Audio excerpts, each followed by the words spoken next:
पीले दांत वाली बहू। रंजना कभी ब्रश नहीं करती थी। उसे कितनी बार उसके माँ बाप ने डांटा, लेकिन उसका कोई असर उस पर होता ही नहीं था, जिस कारण से उसके दांत पीले पीले हो जाते हैं। शादी के बाद। अरे बहू, वैसे तो तुझ में कोई कमी नहीं है, पर तेरे दांत इतने पीले कैसे हैं बेटा? कैसे मतलब? कोई सर्जरी थोड़ी ना कराइए। वो तो क्या नाम, मैं ब्रश नहीं करती थी तो पीले हो गए। अब क्या करूं? आप कहें तो लाल करवा लूं या फिर काले? यार ये क्या है, क्यों माँ से लड़ रही हो? लड़ रही हूँ? अरे मैं लड़ रही हूँ या ये बोल रही है कि दांत पीले हैं, पीले। अरे तपस्या थोड़ी ना की है इन्हें पीले करने के लिए। बकायदा ब्रश नहीं किया है 20 साल तक, तब जाकर। छी, कैसी बात कर रही हो? ये उस वक्त तो पीले नहीं थे जब हम लोग तुम्हें देखने आए थे। अरे तब साफ करवा लिया होगा डेंटिस्ट के पास जाकर। अब देखो कैसे पीले पीले लग रहे हैं। रंजना सास की तरफ गुस्से से देखती है। फिर शुरू हो गई पीले पीले पीले।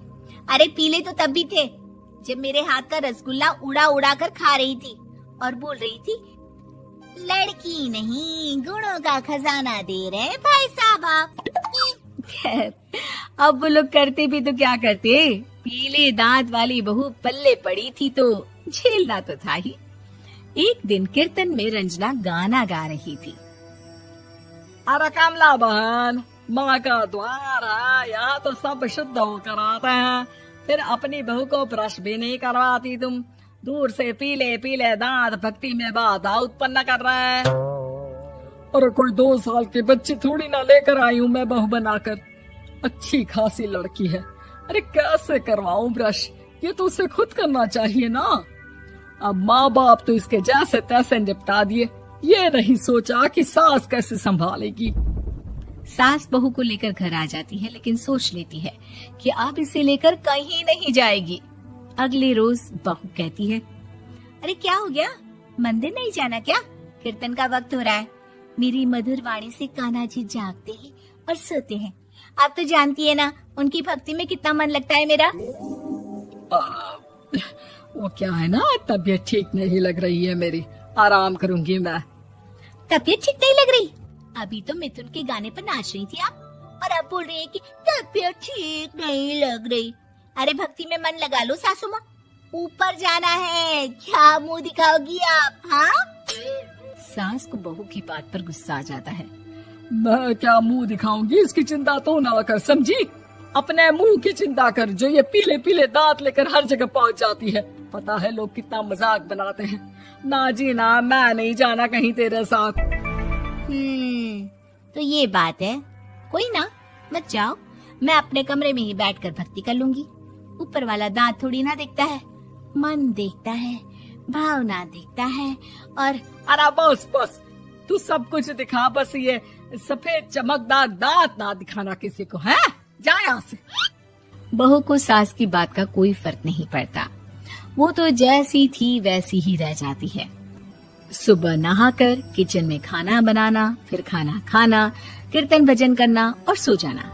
एक दिन, माँ जी मैं सहेली के घर जा रही हूँ, शाम को लेट आऊंगी। हाँ हाँ तो जाना, मैंने कौन सा तेरी आरती करनी है घर पर बैठकर। रंजना सहेली के घर जाती है, जहाँ वो पार्टी में जाने की तैयारी कर रही होती है। अरे शिखा, कहाँ जाने की तैयारी कर रही है? मैं गलत वक्त पर आ गई क्या? अरे नहीं यार, उल्टा सही वक्त पर आई है। मैंने ये साड़ी और ज्वेलरी निकाली है यार, शाम को इनके ऑफिस की एक पार्टी में जाना है। बताना कैसा लग रहा है ये सब? नहीं यार, इस ड्रेस के साथ तो वो वाली ज्वेलरी अच्छी लगेगी। हाँ हाँ सही बोल रही है, मैंने ध्यान ही नहीं दिया। वैसे तो हमेशा से मस्त फैशन सेंस रखती है। तो बड़ा जाती होगी ना पति के साथ पार्टी में। रंजना कुछ नहीं बोलती, बस सोचती है कि यार काश ये बात सही हो जाती, पर मैं क्यों नहीं जाती पार्टी में? क्या इन लोगों की कोई पार्टी होती नहीं होगी? रंजना घर आती है और रात में पति से सवाल करती है, एक बात बताइए, आप मुझे किसी पार्टी में क्यों नहीं ले जाते? क्या आपके यहाँ ऑफिस में पार्टी नहीं होती? पति बेचारा क्या कहता कि दांत पीले हैं तुम्हारे इसलिए। अरे कोई पार्टी होती नहीं हम लोगों के ऑफिस में, तो कहाँ से लेकर जाऊं? और मार्केट, मॉल, कहीं वीकेंड घूमना, कहीं तो। अरे यार, सारे हफ्ते में एक छुट्टी मिलती है, तो सोचता हूँ कि आराम ही कर लूं। क्यों? रंजना मन मार के रह जाती है। पहले कभी सास के साथ मंदिर जाया करती थी, लेकिन वो भी सास ने ले जाना बंद कर दिया। घर बैठी बैठी रंजना बोर हो जाती है। तभी उसे आइडिया आता है और वो मायके जाने का सोचती है। सासू माँ, 2 दिनों के लिए मम्मी के घर जा रही हूँ। अच्छा ठीक है, आराम से जा।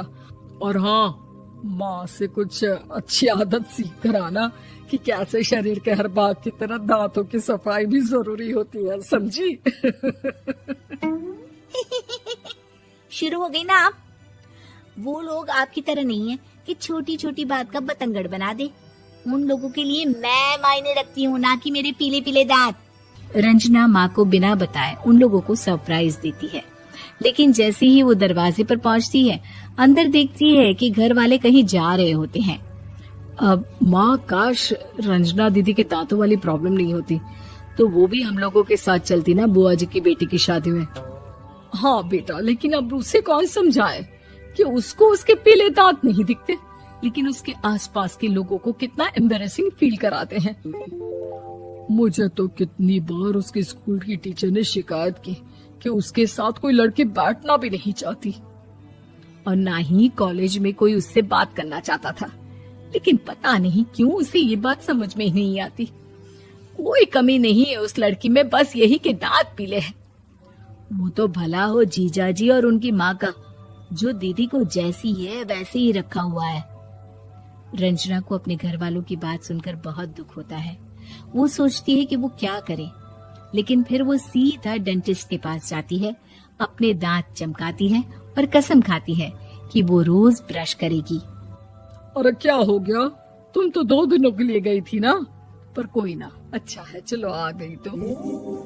रंजना सास के सामने आकर खड़ी हो जाती है और पूरी स्माइल करती है, उसके चमकदार दांतों को दिखाती हुई। चले मंदिर। माँ, मुझे माफ कर दीजिए, मैंने आप लोगों को बहुत एम्बैरेसिंग फील करवाया। मैं आज से रोज ब्रश करूंगी।